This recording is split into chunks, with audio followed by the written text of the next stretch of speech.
I don't think there is anybody around in the world like him. He's always taken priority for the people who are in need and desperate.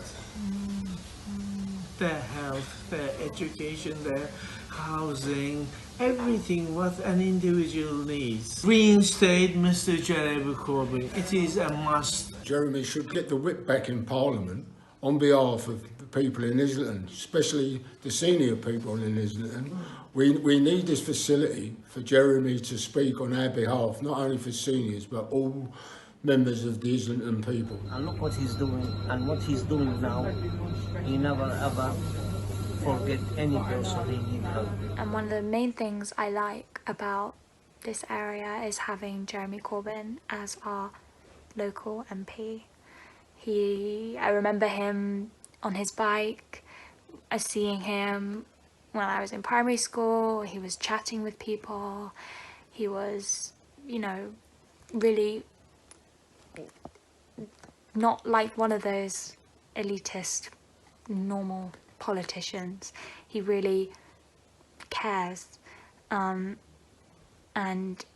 you know, it's sad to see the way that he has been bullied and targeted.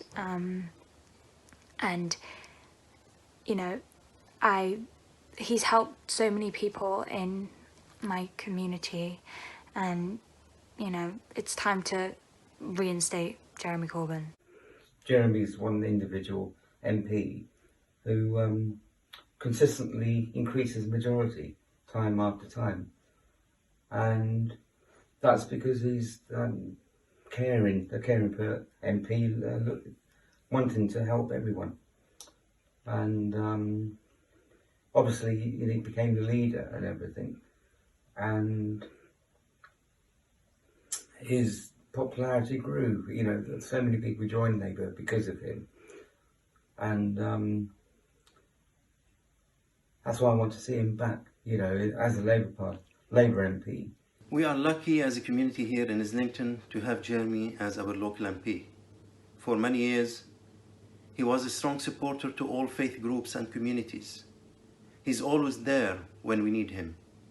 He has been and still a strong advocate and supporter for social justice and equality. Jeremy is one of the kindest people I ever met, very humble and supportive, a strong fighter against hatred, division and racism, regardless of people's faith, race, gender and colour. Here in Islington, he always brings people together.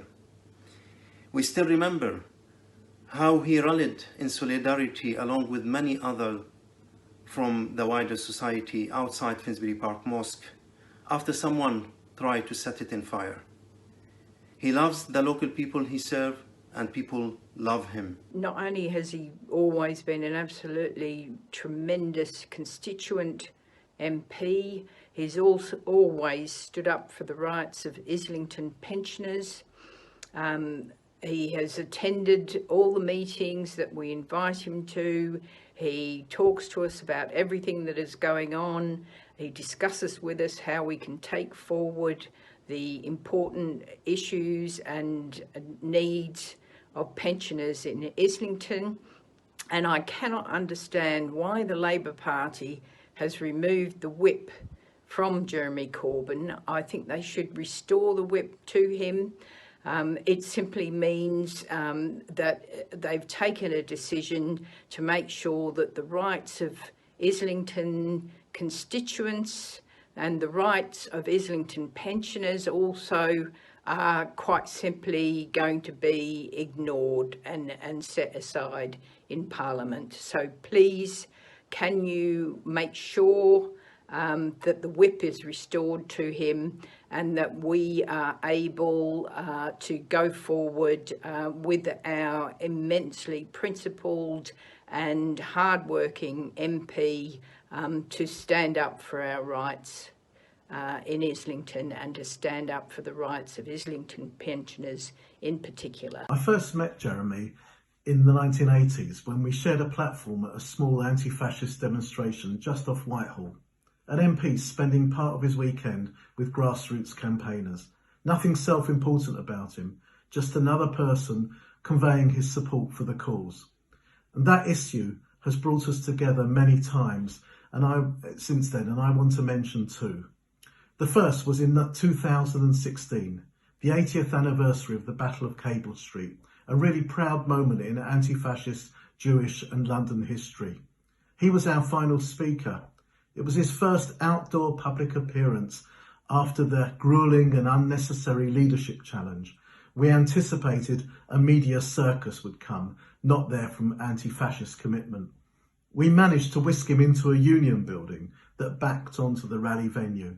Several young stewards from the local Bengali community were there to look after him. The first thing he did was reach into his bag and bring out a cake for them to share. His speech that day was so moving, as he explained how he first heard about the Battle of Cable Street from his mum, who was there in 1936 in solidarity with local Jewish people under siege from the fascists.